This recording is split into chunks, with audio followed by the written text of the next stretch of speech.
आज मैं आपके लिए स्कंद पुराण में वर्णित महाकाल यानी भगवान शिव की एक पौराणिक कथा सुनाने जा रहा हूँ।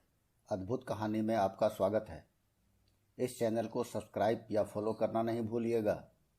साथ ही शेयर और लाइक करना बिल्कुल नहीं भूलिएगा, ताकि मैं आपको अच्छी अच्छी प्रेरणादायक कहानियाँ उपलब्ध कराता रहूँ।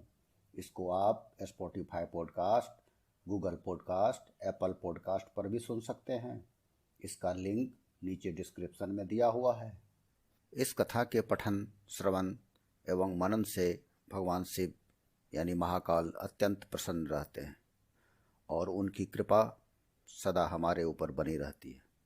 तो चलिए सुनते हैं ये कथा। प्राचीन काल में माटी नाम का एक शिव भक्त था। उसे कोई संतान नहीं था। संतान प्राप्ति हेतु वह शिवजी का 100 साल तक कठोर तप किया। शिवजी प्रसन्न हुए और उन्हें संतान का वर दिए। समय आने पर उनकी पत्नी गर्भवती हुई। पत्नी का प्रसव 4 साल तक नहीं होने से माटी को बड़ी चिंता होने लगी। जब पता चला कि गर्भ का बालक काल मार्ग नामक राक्षस के डर से बाहर ही नहीं निकल रहा है, माटी ने सोचा कि क्यों न गर्भ में स्थित शिशु को शिव ज्ञान दे दिया जाए।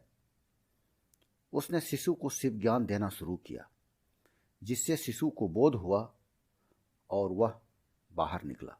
माटी ने काल मार्ग से डरने के कारण अपने पुत्र का नाम कालभीति रखा। कालभीति जन्म से ही परम शिव भक्त था। बड़ा होते ही कालभीति घोर तपस्या में लग गया। बेल के पेड़ के नीचे पैर के अंगूठे पर खड़े हो वह 100 वर्षों तक एक बूंद भी पानी पिए बिना मंत्रों का जाप करते रहे।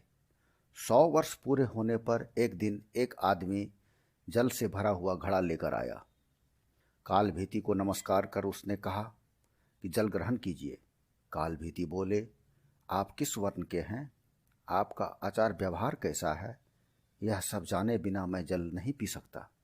पानी लाने वाला आगंतुक बोला, मैं जब अपने माता पिता को ही नहीं जानता तो अपने वर्ण का क्या कहूँ? आचार विचार और धर्मों से मेरा कोई वास्ता ही नहीं रहा है।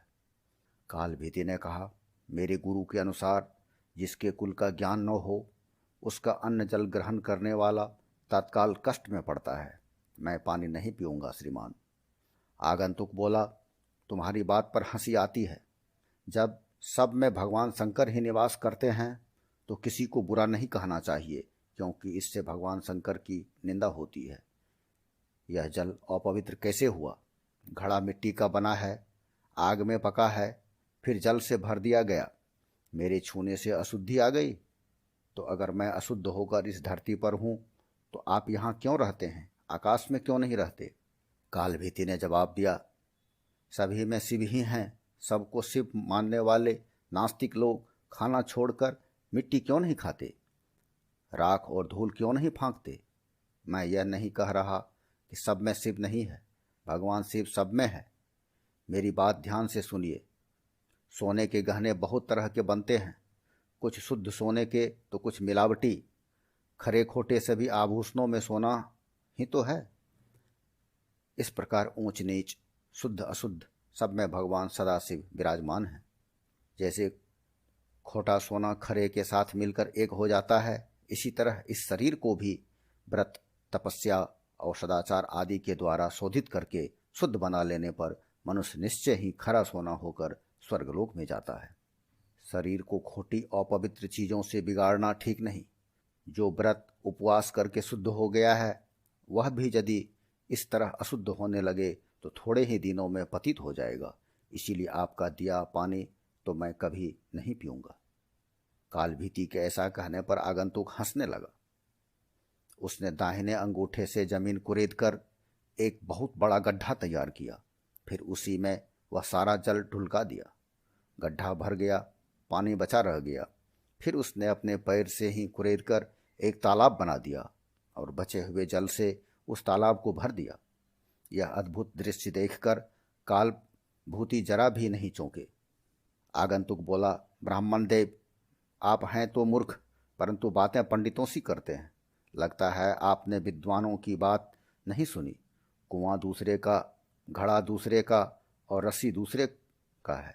एक पानी पिलाता है और एक पीता है। सब सामान फल के भागी होते हैं। ऐसा ही मेरा भी जल है। तुम धर्म के ज्ञाता हो, फिर क्यों इसे नहीं पियोगे?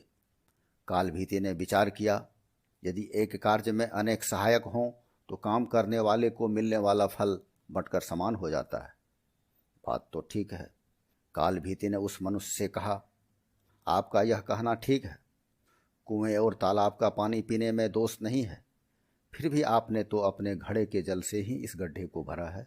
यह बात सामने देखकर मैं हरगिज इसे नहीं पीऊंगा। कालभीति के हठ पर वह पुरुष हंसता हुआ अंतर्ध्यान हो गया। अब कालभीति को अचरज हुआ। सोचने लगे, यह क्या किस्सा है। इतने में ही उस बेल के पेड़ के नीचे धरती फाड़कर सुंदर चमचमाता शिवलिंग प्रकट हो गया। कालभीति ने कहा, जो पाप के काल हैं, जिनके कंठ में काला चिन्ह सुशोभित है तथा जो संसार के काल स्वरूप हैं, उस भगवान महाकाल की मैं शरण लेता हूँ। आप हमें शरण दीजिए, आपको बारंबार प्रणाम है। कालभीति की स्तुति पर महादेव उस शिवलिंग से प्रकट हुए और कहा, ब्राह्मण, तुमने इस महातीर्थ में रहकर मेरी जो आराधना की है उससे मैं संतुष्ट हूँ। अब काल मार्ग से तुम निर्भय रहो।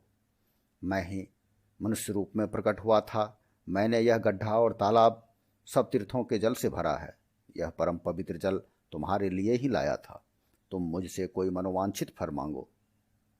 कालभीति ने कहा, प्रभु, यदि आप मुझ पर प्रसन्न हैं तो सदा यहाँ निवास करें। इस शिवलिंग पर जो भी दान पूजन किया जाए वह अक्षय हो। आपने काल से मुझे मुक्ति दिलाई है, इसीलिए यह शिवलिंग महाकाल के नाम से प्रसिद्ध हो। भगवान बोले, जो कोई अक्षय तृतीया, शिवरात्रि, श्रावण मास, चतुर्दशी, अष्टमी, सोमवार तथा विशेष पर्व के दिन इस सरोवर में स्नान करके इस शिवलिंग की पूजा करेगा, वह शिव को ही प्राप्त होगा। यहाँ किया हुआ जप, तप और रुद्र जप सब अक्षय होगा। तुम नंदी के साथ मेरे दूसरे द्वारपाल बनोगे। काल पर विजय पाने से तुम महाकाल के नाम से प्रसिद्ध होगे। शीघ्र ही राजर्षि कर्णधर्म यहाँ आएंगे।